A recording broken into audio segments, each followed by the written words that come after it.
갈 수가 없습니다. 그래서 그들이 어떻게 사는지 추측할 뿐이죠. 여러 문서나 학자들의 도움을 받아서 더 자세하게 알 뿐이죠. 여러분, 우리가 만약에 타임머신이 있다고 생각해서 그걸 타고 예수님 시대에 예루살렘으로 한번 간다고 생각을 해보면 놀라운 것을 발견할 텐데요, 여러 사람들마다 대화하는 것이 언어가 다르다는 사실을 발견하게 됩니다. 어떤 사람들을 만나면 아람어를 막 씁니다. 아람어. 여러분, 달리다쿰 에바다, 예수님이 엘리 엘리 라마 사박다니 마라나타, 아빠, 이 전체가 히브리어가 아니고 아람어입니다. 아람어는 페르시아와 바벨론의 언어예요. 바로 BC 586년 전후로 이제 바빌론으로 포로로 잡혀가서 거기서 이 언어를 배우고 또 그들의 지배를 받다가 보니까 포로로 잡혀간 사람들이나 남아있던 사람들이 히브리어 보다가 이 아람어를 쓰기 시작을 했고, 이게 500년 지난 예수님 때도 아람어를 많은 사람이 쓰고 있었습니다. 예수님도 아람어를 많이 썼고 주로 아람어를 썼다고 하는 분이 많습니다. 혹간 어떤 학자들은 헬라어를 썼다고도 하는데요, 아람어입니다. 히브리어하고는 아주 비슷합니다. 사촌간입니다. 알파벳은 같고요, 문법도 아주 비슷합니다. 아람어. 얼마 전에 우리 나라에도 소개된 The Passion of the Christ라는 영화, 그 영화의 대사 전체가 아람어입니다. 아람어. 그 영화의 평가는 저는 그 아람어를 어디서 배워왔는지 대단한 그 제작진들의 대단한 그 노력인 것 같습니다. 지금 지구상에 아람어를 쓰는 민족은 없고요, 마을이 하나 있습니다. 시리아에 가면 말룰라라는 마을, 저도 은혜 중에 혼자서 그곳에 선교사님들 훈련 교육차 갔다가 그 마을에 들렸습니다. 한 5, 6천 명이 사는데 대부분이 크리스찬들인데요, 지금도 아람어로 찬송하고 예배드리고 그런 것을 보았습니다. 그런가 하면 좀 배웠다고 하는 사람, 당대의 지식층들은 아람어를 쓰지 않고 헬라어를 썼습니다. 알파, 베타, 감마, 그때 오메가, 알파와 오메가. 신약 성경이 헬라어로 기록되어 있죠. 학자들이나 지식층들은 주로 헬라어를 쓴 것은 300년 전에 알렉산더 대왕이 헬라 제국을 이끌고 이스라엘을 지배했잖아요. 300년 동안 이스라엘을 지배하다 보니까 이 유대인들이 헬라어를 쓰는 게 당연하죠. 헬라. 또 어떤 무리들은 라틴어를 씁니다. 로마 제국의 언어죠. 특별히 관공서나 공공 이 건물에나 이 가면 이 전부 다 라틴어를 씁니다. 라틴어. 로마의 언어잖아요. 로마의 언어. 왜요? BC 63년경에 로마 제국이 이스라엘을 침공합니다. 이렇게 세 층이 바벨론의 이 지배를 5, 600년 전에 받았고 300년 전에 헬라 제국에, 그리고 63년경부터 로마의 제국을 지배를 받다 보니까 이 세 개의 문화권이 동시에 이스라엘에 남아있을 때가 바로 예수님 때입니다. 예수님 때. 그래서 예수님이 십자가에 못 박혀 죽으실 때에 십자가 위에 죄패가 기록이 되어 있는데, 요한복음 19장 19절과 20절에 보니까 나사렛 예수 유대인의 왕, 죄명입니다. 요거를 3개국 언어로 기록되어 있다고 기록하고, 히브리어, 로마, 헬라어. 히브리어는 아람어를 말합니다. 3개국 언어로 예수님의 죄명이 기록된 것을 소개하고 있습니다. 여러분, 한편으로 보면 슬픈 역사죠. 계속 남의 나라 강대국의 식민지에 있다가 보니까 히브리어, 본 나라 언어는 멀어지고 외국 언어를 계속 사용해 오던 유대인들, 예수님이 부활 승천하시고 성령이 강림하시고 120문도가 성령을 받고 시작한 교회가 예루살렘 교회입니다. 오늘 본문도 예루살렘 교회에서 일어났던 이 이야기를 우리에게 소개해 주고 있습니다. 예루살렘 교회도 사실은 두 그룹의 이 성도들이 서로 같이 모여서 연합되어서 예배드리는 공동체입니다. 두 그룹이라 하면, 첫째는 처음부터 조상대대로 이스라엘 땅에서 자라나서 히브리어를 쓰면서 또는 아람어를 쓰면서 히브리어 성경을 읽으면서 이렇게 자라나고 있던 사람들, 구체적으로 예수님의 제자 12제자와 120문도 전체는 대부분이 히브리. 그래서 이 사람들의 이름은 전부 들으면 유다, 요셉, 야곱, 베냐민, 우리가 익히 잘 아는 이런 이름을 모두 가지고, 여자들은 미리암, 나중에 마리아라고 헬라식으로 고치죠. 자, 이런 교인들이 텃세를 부릴 수 있는 이 사람들이 있는가 하면, 또 어떤 사람이 있냐 하면 해외에서 들어온 동포들이 있습니다. 해외 교포들이 있습니다. 저 바빌론이나 유럽 쪽에나 여러 흩어져 있던 이 해외 동포 유대인들이, 헬라어를 쓰던 이 유대인들이 이스라엘에 들어옵니다. 그래서 전도를 받고 예루살렘 교회에 이제 입교를 하고 들어와서 같이 섞여서 신앙생활을 하는데, 이 사람들은 히브리어나 아람어, 또 이 히브리어 성경에 아주 둔합니다. 잘 모릅니다. 여러분, 미국에 오래 살던 그 할아버지의 손자, 손녀들이 우리나라도 가끔 오잖아요. 그러면 이 한글 말하는 거 보면 금방 압니다. 발음이 시원찮고요, 영어가 오히려 자유롭잖아요. 그래서 이 초대 예루살렘 교회도 이 토종 히브리어를 쓰는 이 히브리파 유대인들이 있고, 또 해외에서 들어온 헬라파 유대인들이 섞여서 삽니다. 그러면 어느 집단이든지 이 먼저 와서 자리를 잡고 있던 이 토속적인 이 사람들이 터줏대감 역할을 하죠. 갑질을 한단 말이에요. 그럴 수 있잖아요. 예수님도 유대인이죠. 12제자도 유대인이죠. 우리 히브리어 성경 읽죠. 그러니까 이 히브리파 유대인들은 이 예루살렘 교회 주인 역할을 하고 이 헬라파 유대인들을 차별하거나 무시하기가 쉽지 않아요. 그래서 이런 갈등이 일어날 요소들이 많이 가지고 있던 차에 문제가 드디어 터집니다. 구제하는 일에 있어서, 여기 구제라는 것은 바로 과부들을 식사를 대접하는 겁니다. 1세기 때는 이 중동 지방에 전쟁이 얼마나 많이 있는지 모릅니다. 그러니 많은 남자들이 다 죽고요, 과부들이 많았습니다. 그래서 헬라파 유대인들도 과부가 많고요, 히브리파 유대인들도 과부가 많은데, 교회 안에서 불쌍하니까, 먹고 사는 게 힘드니까 예루살렘 교회가 식사 대접을 예배 때마다 합니다. 이 일을 누가 하느냐? 12사도가 이 일을 하는 거예요. 설교도 해야 되죠, 기도도 해야 되죠. 이분들 식사 대접도 열심히 해야 됩니다. 그러니 손이, 거기다가 교회가 점점 부흥하니까 일손이 막 딸리는 겁니다. 딸리는데 같이 도와줄 사람이 없고 잘 안 보이니까, 여러분 어떤 일이 일어났냐? 헬라파 유대인들의 과부들이 자꾸 뒤로 밀려나는 거예요. 식사하는 데나 모든 면에서 밀려나니까 이 사람들이 시험에 드는 거예요. 아하, 우리를 무시한다. 그리고 이 헬라파 과부들을 또 같이 사는 이 헬라파 남자들이 교회 안에서 보니까 자기들이 차별당하는 것을 자꾸 보게 되는 거죠. 매일매일 할 때마다 한두 번이 아니에요. 그러니까 여러분, 이 예루살렘 교회가 큰 위기에 빠졌습니다. 이제 교회가 분열할 그런 지경까지 갔단 말이에요.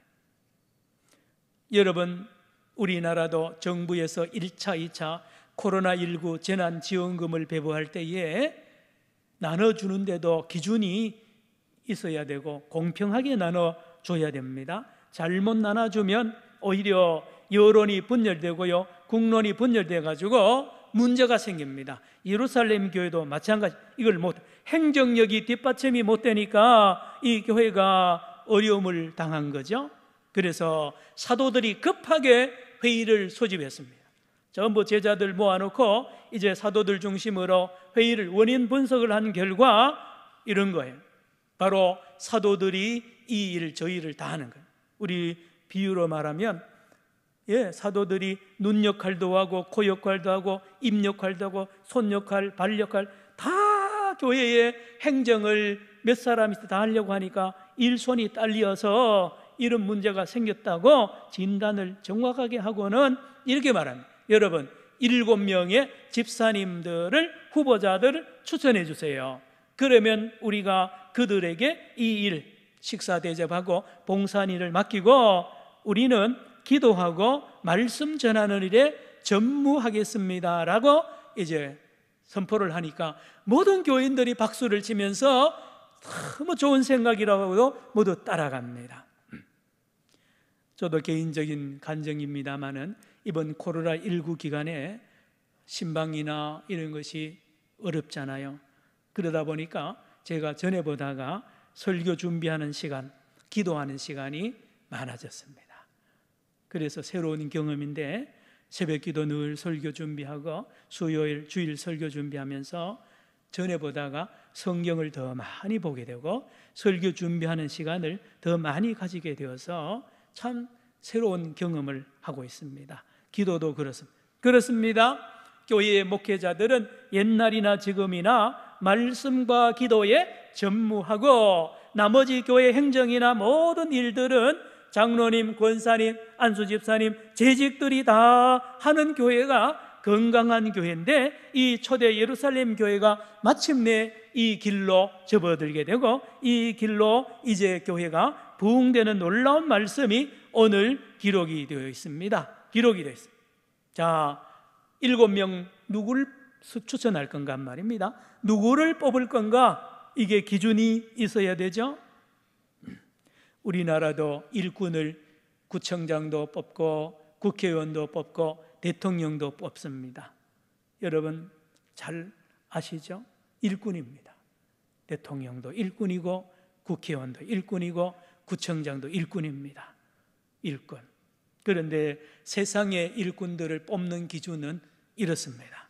그 사람의 학벌을 봅니다. 그래서 포스터에 보면 그렇죠? 어느 학교 출신, 어느 학교 출신, 그리고 어떤 경력을 쭉 적어놓고요, 그 다음에 자기의 공약을 줬어요. 내가 만약에 뽑히면 이런 일을 하겠습니다 라고 하죠. 사진을 크게 붙여놓고 진행을 합니다.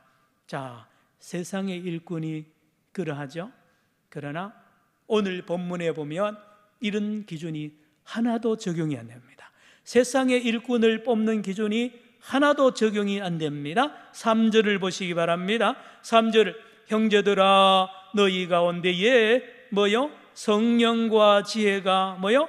충만하여 칭찬받는 사람 7을 택하라라고 말하고 있습니다. 첫째 기준이 성령이 충만한 사람들입니다. 성령이 충만한 사람. 왜 교회의 일꾼들은 성령이 충만해야 됩니까?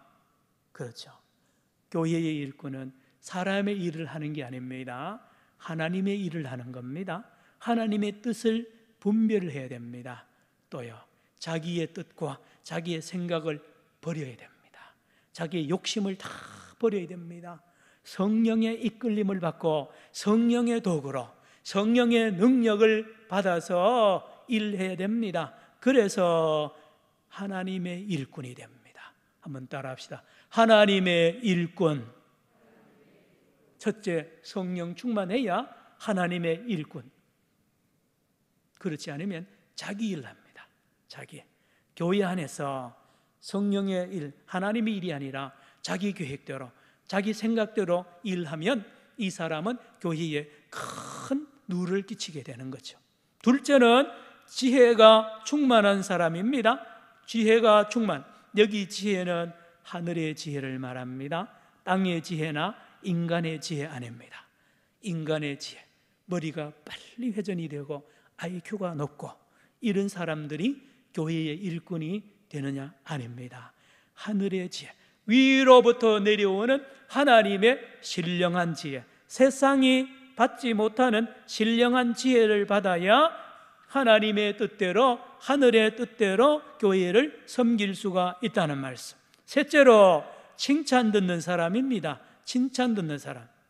교회 안에서도 칭찬받고 교회 밖에서도 칭찬받는 거죠. 누굽니까? 교회 안에서 칭찬받는 사람 누굽니까? 교회를 사랑하는 사람이죠. 교회를 저분은 교회를 참 사랑하는구나, 특별히 더 사랑하는구나, 꾸준하게도 사랑하는구나, 헌신하는 사람입니다. 봉사하는 사람이요, 이름도 없이 빛도 없이 꾸준하게 섬기고 교회를 사랑하는 사람 칭찬하죠. 품행이 단정합니다. 여러분, 교회 밖의 사람들한테도 칭찬을 받아야 됩니다. 교회 안에서는 칭찬받아도 교회 밖에서 칭찬받지 못하는 사람은 안 됩니다. 정직한 사람입니다.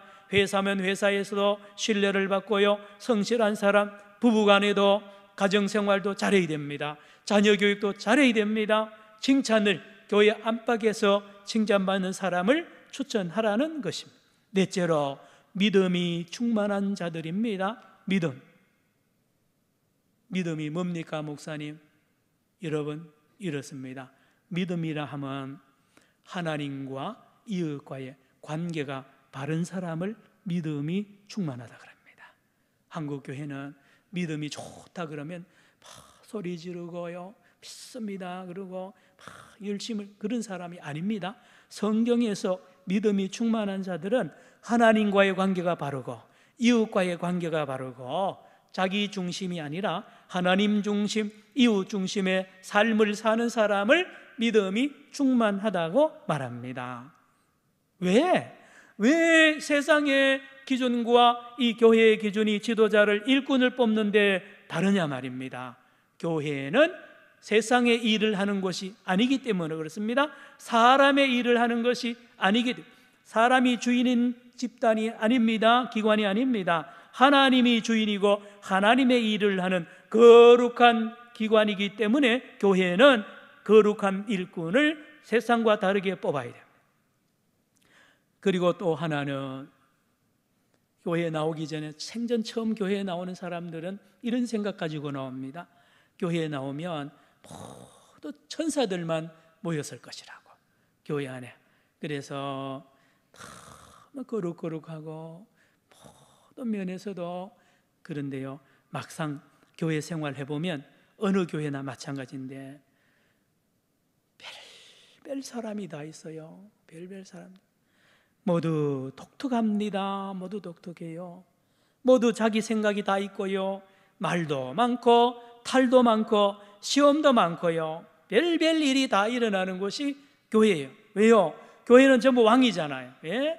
전부 다 자기 생각, 자기 뜻, 자기 계획을 다 이야기하고 성격도 다 드러내다 보니까 그런 것입니다. 그래서 교회 안에는 놀라운 지도력이 필요한데, 이 네 가지 지도력을 가진 사람만이 교회를 섬기는 일꾼이 되는 겁니다. 그래야만이 교회가 평안할 수 있습니다. 저는 그렇게 생각합니다. 사람 훈련시키고 지도자 길러내는 최고의 기관은 교회라고 생각합니다. 교회. 여러분, 우리나라에 많은 기관의 일꾼들이 있는데 많은 경우에 일을 잘하는 사람들은 중고등부 때 교회학교에서 회장이나 임원을 한 사람들, 청년부에서 임역원을 한 사람들은 그런 훈련이 됩니다. 그렇죠? 다양한 멤버들을 잘 인도하고 잘 섬기는 그 과정에서 리더가 되는 거죠. 그래서 서울대나 하버드대나 유명한 대학에서 리더십이 길러지는 것이 아니라 교회입니다. 우리 교회, 특별히 작은 교회일수록 리더십이 더 잘 길러집니다. 큰 교회에서 가서 아무도 알아주지도 않고요, 일도 없습니다. 그러나 작은 교회는요, 혼자서 다 해야 됩니다. 여기서 인물이 나오는 것입니다. 비밀입니다. 성도 여러분, 이 결정을 하고 7명을 드디어 추천하는데 7명의 명단이 발표가 됩니다. 5절 같이 보겠습니다. 5절, 온 무리가 이 말을 기뻐하여 믿음과 성령이 충만한 사람 누구요? 스데반과 또 빌립과 브로고로와 니가노르와 디몬과 바메나와 유대교에 입교했던 안디옥 사람 니골라를 택하여 7명의 명단이 나오고 그들을 안수해서 이 거룩한 사역에, 봉사의 사역에 동참을 시키고 업무를 서로 분담을 한 결과 이 예루살렘 교회가 분열의 위기에 빠졌던 예루살렘 교회가 전화위복이 되어서 놀라운 일이 일어납니다. 7절 같이 읽습니다. 7절 시작. 하나님의 말씀이 점점 왕성하여 예루살렘에 있는 제자의 수가 더 심히 많아지고 허다한 제사장의 무리도 이 도에 복종하니라. 그렇게 풍전등화와 같은 이 예루살렘 교회가 이 7 집사님을 세우고 사역을 분담한 결과 사도들은 열심히 더 설교 준비를 합니다. 더 많이 기도합니다. 이 7 지사를 중심하여 많은 성도들이 섬기다 보니까 헬라파, 히브리파 이런 말이 교회 안에서 사라지고 모두 하나가 되고 이 좋은 소문이 세상에 퍼지니까요, 사람들이 교회로 몰려옵니다. 심지어 제사장의 무리들도 이 예배당의 문을 열고 들어왔다는 놀라운 일. 왜 그렇습니까? 교회가 평안하고 교회가 참으로 평등한, 서로 사랑하는 섬김의 이 아름다움, 거기다가 하늘의 말씀, 신령한 말씀이 공급이 되니요 이 천국과 같은 것입니다. 자, 여러분, 오늘 본문에서 우리가 찾아내야 될 중요한 포인트 2개가 있습니다. 이렇습니다. 지금도 이스라엘 나라가 작아요. 경상남북도만한 작은 나라입니다. 거기다가 예루살렘은 더 작습니다. 도시, 조그마한 도시입니다. 거기다가 유대인들, 예루살렘 교회는 저기 누굽니까? 12제자 갈릴리 어부들 그 비린내 나는 옷을 입고요, 무식한 거예요. 사실은 요 유대인들과 몇몇 사람이 모인 곳이 요 예루살렘 교회입니다. 이 교회가 이런 길로 갈 수도 있었습니다. 우리가 주인이다. 우리는 예수님을 직접 만났고 예수님도 유대인이다. 예, 히브리파 유대인이고 우리 그러면서 자꾸 담을 쌓고 울타리를 든든하게 장벽을 쌓아놓으면 아무도 못 돌아갑니다. 너는 헬라파 유대인이니까 안 돼. 너는 이방인이니까 안 돼. 그랬으면 어떻게 되었을까요? 여러분, 그랬으면 기독교는 예루살렘의 유대인의 한 종파로 남습니다. 자라나지 않죠. 예.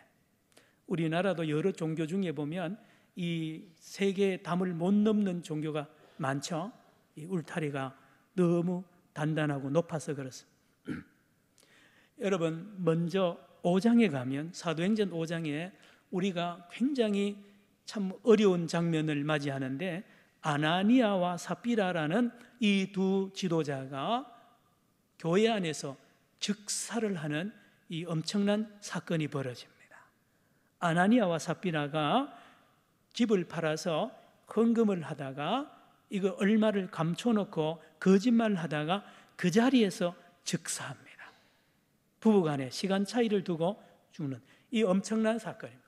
여러분, 지금도 만약 이 사건이 일어나면 그 교회는 문 닫을 거예요. 이 소문이 예루살렘에 다 퍼져 보세요. 저 교회 안에 핵심 멤버 2사람이 부부가 즉사했다 소문 나면 누가 교회 나가겠어요?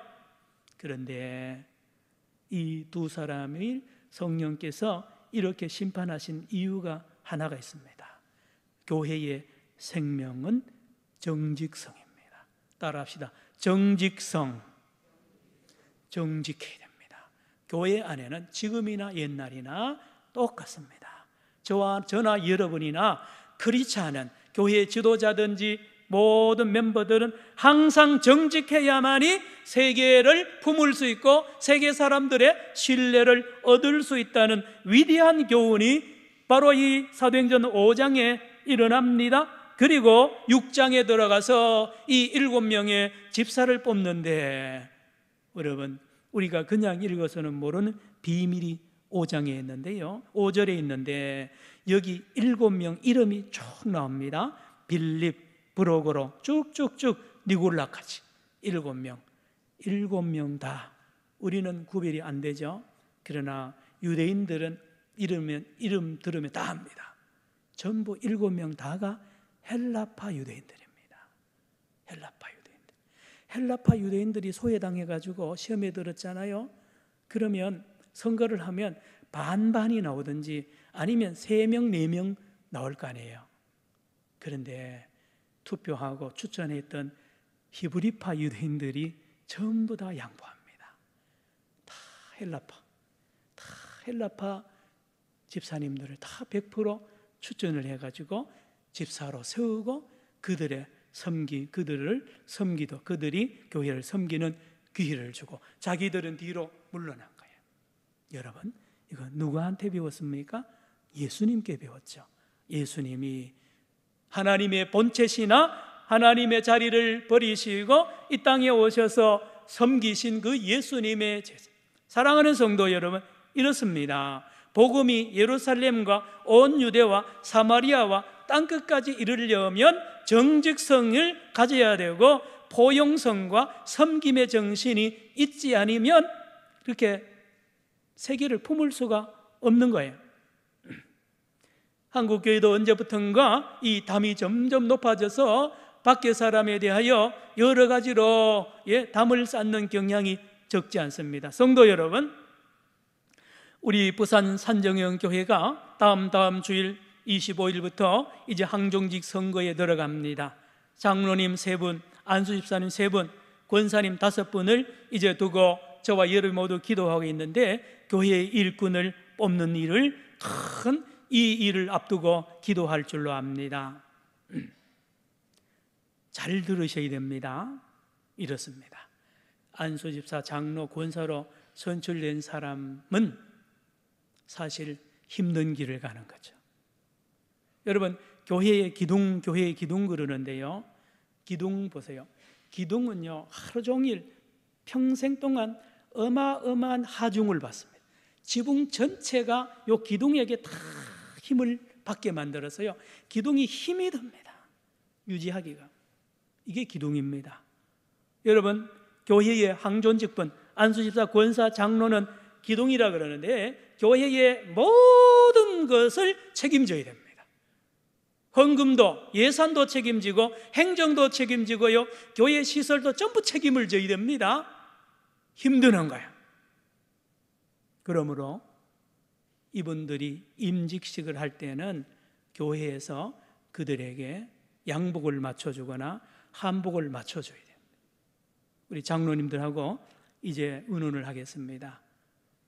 어떤 교회는 장로, 권사 되는데 3천만 원 헌금해라, 몇 천만 원 헌금해라. 아닙니다. 반대로 해야 됩니다. 험한 길을 가는 위대한 일꾼, 얼마나 힘든 길을 가야 되는데 교회가 그들이 고맙잖아요. 성도 여러분, 오늘부터 저와 여러분 또 기도하기를 원합니다. 사도행전 6장 1절로 7절 말씀을 붙잡고 우리 산정형 교회가 이 복음의 말씀, 이 말씀대로 귀한 일꾼들을 뽑아서 우리 교회가 위대한 섬김의 교회로 한국교회를 섬기고 부산을 섬기는 귀한 교회로 성장하는 계기가 되기를 기도하는 저와 여러분 되기를 축원합니다. 7절 읽고 마칩니다. 7절입니다. 다 같이요. 시작. 하나님의 말씀이 점점 왕성하여 예루살렘에 있는 제자의 수가 더 심히 많아지고 허다한 제사장의 무리도 이 도에 복종하니라. 아멘. 기도하겠습니다. 하나님 아버지, 오늘 말씀을 우리 산정형 교회에 주셨습니다. 항존직 귀한 일꾼들을 뽑을 때에 말씀에 근거하여 뽑게 하시고 기도하게 하시고 뽑힐 자나 뽑는 자 모두 다 하나님의 거룩한 일로 쓰임받는 하늘의 일꾼들을 잘 뽑게 하여 주시며 우리 교회가 사도행전 6장 7절의 말씀이 이루어지는 거룩한 교회 되게 하여 주시옵기만을 예수님의 이름으로 기도드리옵나이다. 아멘.